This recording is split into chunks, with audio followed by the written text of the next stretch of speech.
Did you transfer the money yet? The contractor won't wait forever." That was the first thing my daughter-in-law said to me. Not hello, not how are you, just did you transfer the money?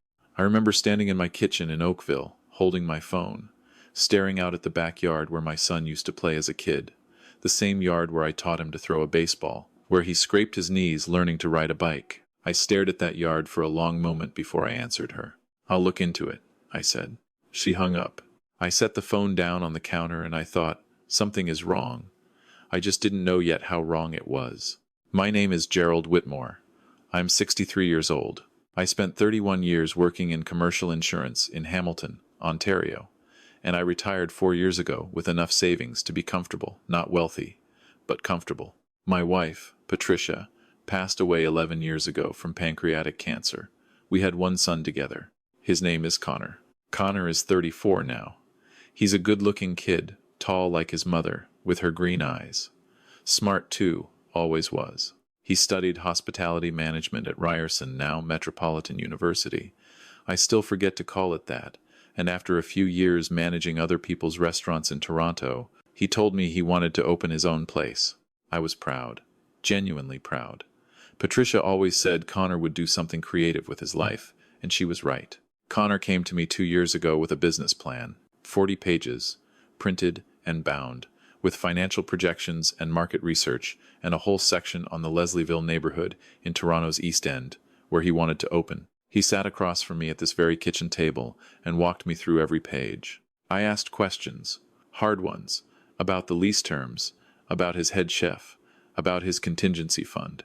He had answers for all of them. I hired an accountant friend of mine, Dave Kowalczyk, to look it over independently. Dave called me a week later and said, "Gerald, it's not a sure thing. Nothing in the restaurant business is, but the kid has done his homework." So I agreed. $240,000. My contribution to my son's dream. Not a gift, we both agreed on that.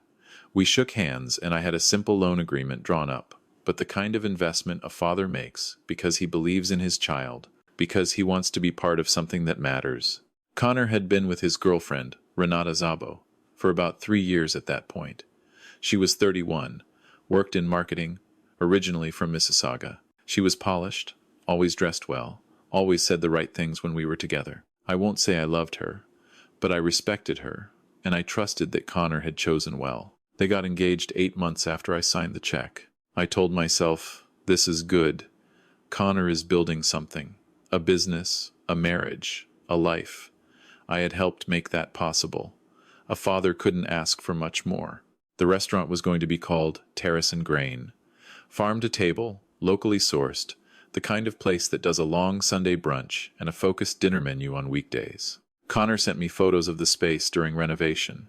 He texted me updates. He called me on Sunday evenings, sometimes for an hour, talking through decisions about the wine list and the furniture and whether to do open concept in the kitchen. I felt close to him during those months, closer than we'd been since Patricia died. Then, sometime around last spring, the calls got shorter, the texts came less often. When I asked about the progress, the answers were vague. Getting there, Dad. Still working through some supplier stuff. Should be soon. I didn't push. I told myself this was normal. The final stretch of opening a restaurant is brutal. I'd read enough about the industry to know that. People get stressed. They go quiet. I gave him space. What I didn't know was what was filling that space. Her name was Renata, my future daughter-in-law, and she had a problem. I found out later, much later, that she had been struggling with prescription medication for nearly 2 years. Oxycodone, initially prescribed after a back injury. It had gotten out of hand quietly, the way these things do, and by the time Connor knew the full extent of it, the wedding was already being planned and the restaurant was already half built, and he had apparently decided that the best strategy was to manage it privately and tell nobody, including me. I want to be fair. I understand addiction is complicated. I understand that Connor was scared and overwhelmed and trying to protect the woman he loved. I've turned those months over in my mind many times since, trying to imagine what I would have done in his position. But I was his father, and I had given him $240,000. The first real sign came in late April. I called Connor on a Sunday evening, as I usually did, and he didn't answer. That happened, occasionally. I left a voicemail and waited. He didn't call back that night. The next morning I texted. No response until Tuesday afternoon. Sorry, Dad. Hectic week. Talk soon. I noticed he didn't call. The week after, same thing. I called Sunday evening. 2 rings, and then voicemail. I remember thinking, 2 rings is strange. If you're busy, you let it ring out. 2 rings means you saw it, and pressed decline. I told myself I was imagining things. In May I drove to Toronto. I didn't tell Connor I was coming, not to surprise him. I just happened to be in the city visiting my friend Ray Dunmore, and I thought I'd stop by the restaurant to see how things looked. Maybe surprise Connor with lunch somewhere nearby. I drove down to Leslieville and found the address. There was a sign in the window. Terrace in grain. There were lights on inside. The door was locked, hours not yet posted, but through the glass I could see fully set tables. A bar stocked with bottles. A chalk menu board on the wall with writing on it. I stood on that sidewalk for probably 5 minutes, just looking through the glass. I called Connor. 2 rings. Voicemail. I called again. Same. I texted, Connor, I'm outside the restaurant. Looks like things are coming along. Give me a call when you have a minute. He called back 40 minutes later. I was already in my car, driving back to the 401. Dad, hey, sorry. I was in the middle of something. No problem, I said. I was in the neighborhood. The restaurant looks good. Almost ready? There was a pause that lasted just a beat too long. Yeah, almost.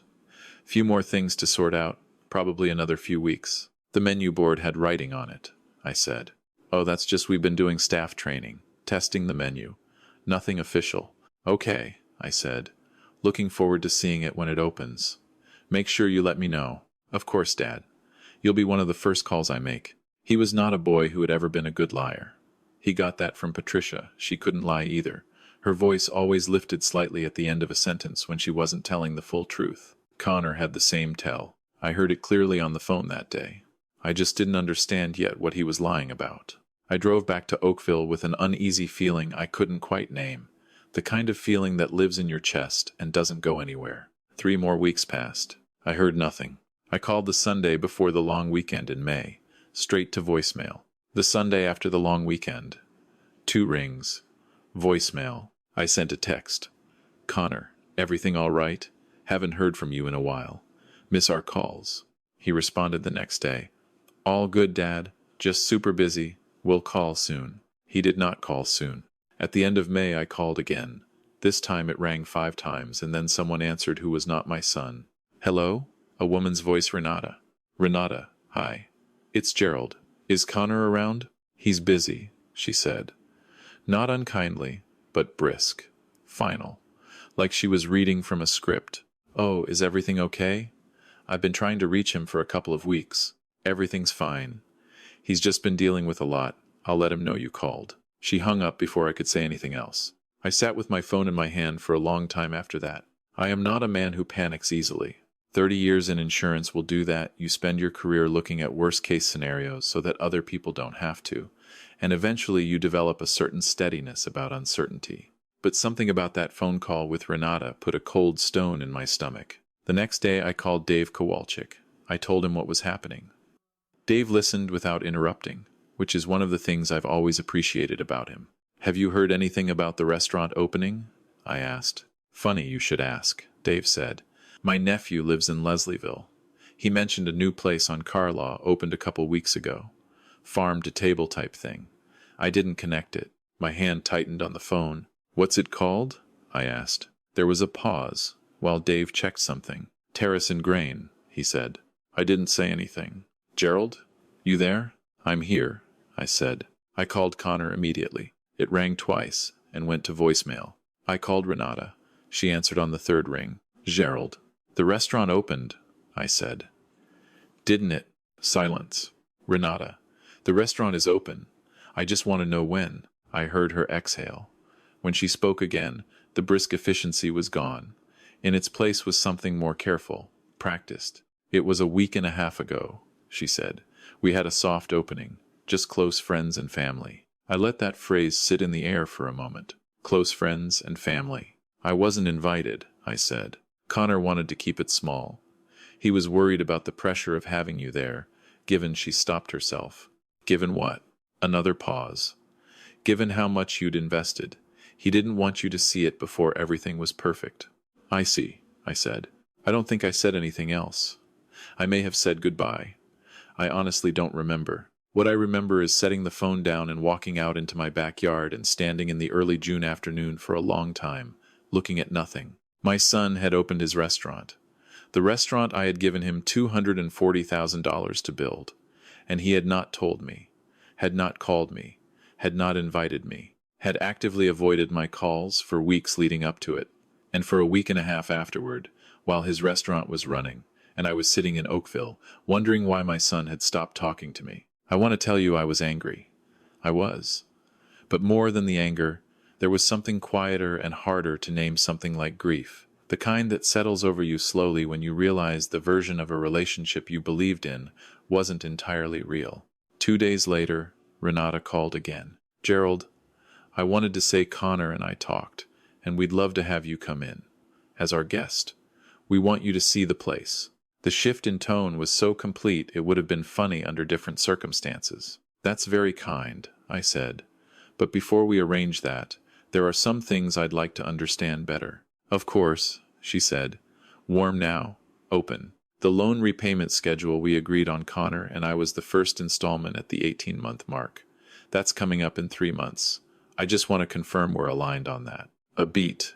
Oh, absolutely. Connor has been meaning to talk to you about the timeline. Things have been complicated, but, Renata, I said, can I ask you something directly? Sure. Is everything okay? With you? With your health? The silence this time was different, longer, the kind that has weight. I don't know what you mean, she said finally. I think you do, I said. And I want you to know, whatever is happening, it doesn't change the fact that you're going to be part of this family. But it does mean we need to have an honest conversation, all three of us. She hung up. An hour later, my phone rang. Connor. Dad. His voice was tight. What did you say to Renata? I asked her if she was okay. You can't just... He stopped. Started again. You don't know the full picture. Then help me understand it. You've always done this, he said, and his voice had an edge I hadn't heard before. You think because you put money in, you have the right to know everything. To be involved in everything. You can't just... Connor. My voice came out quieter than I intended. I called you 10 times in the last 6 weeks. You pressed decline. Your restaurant opened and you didn't call me. I found out from Dave Kowalczyk's nephew. Silence. He exhaled. I'm sorry, Dad. I'm really sorry. Things have been complicated. I know. I've been hearing that. We stayed on the line for a moment without speaking. Can we meet? I said. Just you and me, this weekend, if you can. Another long pause. I can't this weekend, he said. Next weekend? I'll try. He did not try. I want to be clear about something. I was not, at this point, operating from anger. I have known angry fathers, men who turn every financial grievance into a referendum on whether they are loved. That was not what I was doing, or at least not what I was trying to do. What I was doing was what I had done for 31 years in insurance. I was looking at the information in front of me, and I was assessing the risk. And the information was not good. My son was avoiding me. His fiancée was evasive and inconsistent. The restaurant had opened without my knowledge after weeks of misdirection, and somewhere underneath all of it was something being hidden, something that had apparently been hidden for a long time. I called my lawyer. Her name is Brigitte Ouellet. She works out of a firm in Burlington, and she's been handling my affairs for about 12 years. I told her the situation. She pulled up the loan agreement we'd filed. The good news, Brigitte said, is that you did this properly. It's documented. It's a loan, not a gift. The repayment schedule is legally binding, and if he misses the first installment, then you have options. But Gerald, she paused. Before we get there, I'd encourage you to try the conversation first. Get in a room with him. Get some transparency about what's actually going on. I've been trying to get in a room with him for 2 months, I said. Then try harder, she said. Not unkindly. Whatever is happening with his wife, and I think you already have a sense of what that might be. These situations can move fast. You want to be having a conversation with your son, not a court proceeding. She was right.